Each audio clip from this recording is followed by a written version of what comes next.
విశాఖపట్నంలో మహిళలపై యాసిడ్ దాడి జరిగింది. కంచరపాలెం పోలీస్ స్టేషన్ పరిధిలో ఈ దారుణ ఘటన చోటు చేసుకుంది. ఆర్టీసీ బస్సులో ప్రయాణిస్తున్న మహిళలపై యాసిడ్ పోశాడు దుండగుడు.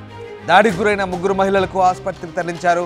ఘటనా స్థలానికి చేరుకొని విచారణ ప్రారంభించారు పోలీసులు. బాధితుల ఆరోగ్య పరిస్థితిపై ఇంకా స్పష్టత రాలేదు. దాడి వెనుక కారణాలు, నిందితుల వివరాలపై పోలీసులు ఆరా తీస్తున్న పరిస్థితి కనబడుతోంది. విశాఖలోని ఐటీఐ జంక్షన్ దగ్గర బీఆర్టీఎస్ రహదారిపై ప్రయాణిస్తున్న 28A/G ఆర్టీసీ బస్సుపై గుర్తు తెలియని వ్యక్తి యాసిడ్ విసిరాడు. దీంతో బస్సులో కిటికీ పక్కన కూర్చున్న ముగ్గురు మహిళల కళ్ళు మండి కేకలు వేశారు. వెంటనే డ్రైవర్ బస్సు నిలిపేసి పోలీసులకు సమాచారం ఇవ్వడంతో కంచరపాలెం సిఐ ఘటనా స్థలానికి చేరుకుని ప్రయాణికులను ఆసుపత్రికి తరలించారు. బస్సు అద్దాలపై పడిన ద్రావకాన్ని పరిశీలించి ఇక దీనికి సంబంధించిన నమూనాలను క్లూస్ టీమ్ సేకరించింది. చుట్టుపక్కల ఉన్న సీసీ కెమెరాలను పరిశీలిస్తున్నారు. డ్రైవర్ బాధితులు ఇచ్చిన సమాచారం మేరకు ప్రస్తుతం కేసు నమోదు చేసుకుని దర్యాప్తు చేస్తున్న పరిస్థితి కనబడతా ఉంది. విశాఖలో బస్పై యాసిడ్ అటాక్ జరిగింది. విశాఖలోని ఐటీఐ జంక్షన్ దగ్గర శుక్రవారం రాత్రి బీఆర్టీఎస్ రహదారిపై ప్రయాణిస్తున్న 28AG ఆర్టీసీ బస్సుపై గుర్తు తెలియని వ్యక్తి ఈ యాసిడ్ దాడి చేశాడు, యాసిడ్ విసిరాడు. దీంతో బస్సులో కిటికీ పక్కన కూర్చున్న ముగ్గురు మహిళలపై అది పడింది. దీంతో వారు కళ్ళు మండి కేకలు వేశారు. వెంటనే డ్రైవర్ బస్సు నిలిపేసి పోలీసులకు సమాచారం ఇచ్చాడు. ఇక వారిని సమీప ఆసుపత్రికి తరలించి చికిత్స అందించగా కొద్దిసేపటికి వారు సాధారణ స్థితికి వచ్చారు. బస్సు అద్దాలపై పడిన ద్రావకాన్ని పోలీసులు పరిశీలించారు. నమూనాలను క్లూస్ టీమ్ సేకరించింది. ద్రవాన్ని నిర్ధారించడానికి FSLకి పంపినట్టుగా పోలీసులు చెప్తున్నారు. చుట్టుపక్కల ఉన్న సీసీ కెమెరాలను పరిశీలిస్తున్నట్టుగా పోలీసులు వెల్లడించారు. డ్రైవర్ బాధితులు ఇచ్చిన సమాచారం మేరకు కేసు నమోదైంది. త్వరలోనే నిందితుడిని పట్టుకుంటామంటూ పోలీసులు వెల్లడిస్తున్నారు. ఇక దీనిపై విశాఖ సిపి శంకభ్రత బాగ్చి కూడా స్పందించారు. బస్సుపై గుర్తు తెలియని వ్యక్తి యాసిడ్ అటాక్ చేశాడంటూ చెప్తున్నారు ఆయన. అది అందులో ప్రయాణిస్తున్న ముగ్గురు మహిళలపై కొంత యాసిడ్ పడిందని, ఘటన పాల్పడిన నిందితుడిని త్వరలోనే గుర్తిస్తామంటూ సిపి చెప్తున్న పరిస్థితి కనబడుతుంది. మొత్తం మీద విశాఖలో బస్పై యాసిడ్ అటాక్ ప్రస్తుతం సంచలనం కలిగిస్తోంది. ఎవరినైనా టార్గెట్ చేసి ఆ నిందితుడు బస్పై ఈ యాసిడ్ అటాక్ చేశాడా, లేదంటే ఏం జరిగిందనే కోణంలో ప్రస్తుతం పోలీసులు అయితే దర్యాప్తు చేస్తున్న పరిస్థితి కనబడుతోంది. సో విశాఖలో యాసిడ్ అటాక్ సంబంధించి బస్పై జరిగిన ఈ దాడిలో కిటికీ దగ్గర కూర్చున్న ముగ్గురు మహిళలు గాయపడ్డ పరిస్థితి కనబడుతోంది. మా కరెస్పాండెంట్ శివరామకృష్ణ జాయిన్ అయ్యారు. శివరామకృష్ణ, విశాఖలో ముగ్గురు మహిళలపై ఈ యాసిడ్ అటాక్ జరిగింది. బస్సుపై యాసిడ్ అటాక్ ఇది. సో ముగ్గురు మహిళలు యాసిడ్ దాడికి గురైనట్టుగా తెలుస్తోంది. ఏం జరిగింది?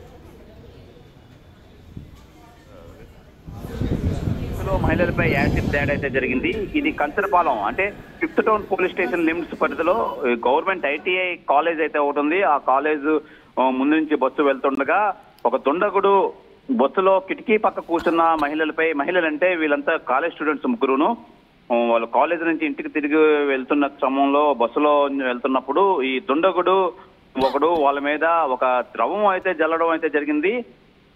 అయితే ఆర్టీసీ బస్సులో ప్రయాణిస్తున్న ముగ్గురు గుర్తు తెలియని వ్యక్తి ఇది యాసిడ్ దాడి చేశాడని చెప్పి భావిస్తున్నారు. అయితే ఈ ఘటనలో మనం వివరాల్లోకి వెళ్తే ఈ గిరిజాలకు వెళ్తున్న బస్సు ఐటీఐ జంక్షన్ వద్ద అయితే జరిగింది. బస్సులో ప్రయాణిస్తున్న ముగ్గురు మహిళలు గొగ్గోలు పెట్టడంతో వెంటనే బస్సు అయితే ఆపి స్థానికుల సాయంతో బాధితుల సమీపంలో హాస్పిటల్కి అయితే తరలించారు రామదాస్. అయితే సమాచారం అందుకున్న కంచరపాలెం పోలీసులు సిఐ వెంటనే ఘటనా స్థలానికి చేరుకుని విచారణ అయితే వెంటనే ఇమీడియట్ గా ప్రారంభించారు. సిపి ఆదేశాల ప్రకారం దాడిలో ఉపయోగించిన నిజంగా యాసిడా కాదా, ఇతర ద్రవమేమా అని చెప్పి దాడిలో పరీక్షలు జరుగుతున్నాయి. అయితే ఘటనా స్థలంలో తీవ్ర కలకలం రేపుతుంది. బాధితుల ఆరోగ్య పరిస్థితి పట్ల ఇంకా స్పష్టత అయితే రాలేదు రామదాస్. ఈ దాడి వెనుక కారణాలు మరియు నిందితుల వివరాలపై పోలీసులు ఆరా అయితే తీస్తున్నారు. నిజంగా ఇది చాలా ఘోరమైన పరిస్థితి. అసలు ఎవరు ఆ దుండగుడు, ఎలాగొచ్చాడు, ఎలాగ వచ్చి వీళ్ళ మీద ఈ ద్రవం అయితే జల్లాడని చెప్పి ఆ కోణాల్లో ఈ వేసేటప్పుడు బస్సు మీద పడ్డ ఈ లిక్విడ్ నమూనాలు తీసి ఆల్రెడీ పరీక్షలకి అయితే పంపించారు కంచరపాలెం పోలీసులు. అయితే ఈ నేపథ్యంలో అయితే మొత్తం టీమ్స్ అన్ని అలర్ట్గా ఉండి మొత్తం సీసీ కెమెరాల్లో ఎక్కడైనా ఏమైనా ఆధారాలు దొరుకుతాయని చెప్పి రాత్రి నుంచి నిజంగా వీళ్ళు శివరామకృష్ణ అది యాసిడా లేక వేరే ఏదైనా ద్రవమా? ద్రావకం అదే దానికి సంబంధించి దానికోసమే ఫోరెన్సిక్ రిపోర్ట్ ఏమైనా వచ్చిందా, ఏం చెప్తున్నారు? లేదు రామదాస్, పంపించడం అయితే జరిగింది. దాని నమూనాలు అవి సేకరించి బస్సు మీద పడ్డ ఆ లిక్విడ్ అంతా మొత్తం తీసి మొత్తం అంతా పరీక్షలకు అయితే పంపించారు. దాని తాలూకా రిపోర్ట్ అయితే రావాల్సి ఉంది. ఇదేమైనా ఈ అమ్మాయిలకైతే మొత్తం హాస్పిటల్ అయితే చికిత్స అయితే చేస్తున్నారు. ఇంకా పరిస్థితి అయితే కొంచెం ఆందోళనగానే ఉందని అంటున్నారు. అయితే ఏం ద్రవం, ఎందుకు, ఎవరు ఆ అమ్మాయిలపై అటాక్ చేయాల్సి వచ్చిందని చెప్పి సున్నంగా అయితే కంచరపాలెం పోలీసులు అయితే వీళ్ళు ఇంట్రాగేషన్ అయితే చేస్తున్నారు. Ramdas. Right, yes sir, thank you Sivaramakrishna. So విశాఖలో బస్పై అటాక్ జరిగింది, యాసిడ్ అటాక్. అది 3 మహిళలపై పడింది. మరి మహిళలపైనే అటాక్ చేశారా లేదా బస్పై ఎందుకు యాసిడ్ చల్లారు? ఇంతకీ ఇది యాసిడేనా లేదా వేరే ఏదైనా ద్రావకమా? ప్రస్తుతం ఫోరెన్సిక్ ల్యాబ్కు పంపించారు. దీనికి సంబంధించి పూర్తి క్లారిటీ రావాల్సి ఉంది. ఆ 3 మహిళలు కిటికీ దగ్గర కూర్చున్న 3 మహిళల కళ్ళు మండడంతో ఒక్కసారిగా కేకలు వేశారు.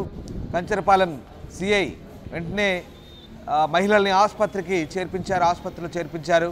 ప్రస్తుతం వాళ్ళకి ట్రీట్మెంట్ జరుగుతుంది, అంతా బాగానే ఉన్నట్టుగా తెలుస్తుంది. బట్ ఆ దుండగుడు ఎందుకు ఆ ద్రావకాన్ని బస్పై చల్లాడు? ఏదైనా టార్గెట్ పెట్టుకొని మహిళలపై దాడికి దిగబడ్డా లేదా బస్పై అటాక్ ఎందుకు చేశాడు? ఆకతాయి పైన ఏం జరిగిందనేది ప్రస్తుతం పోలీసులు ఎంక్వైరీ చేస్తున్నారు, ఇంటరాగేషన్ చేస్తున్నారు. పూర్తి వివరాలు త్వరలోనే పోలీసులు వెల్లడించే అవకాశం ఉంది.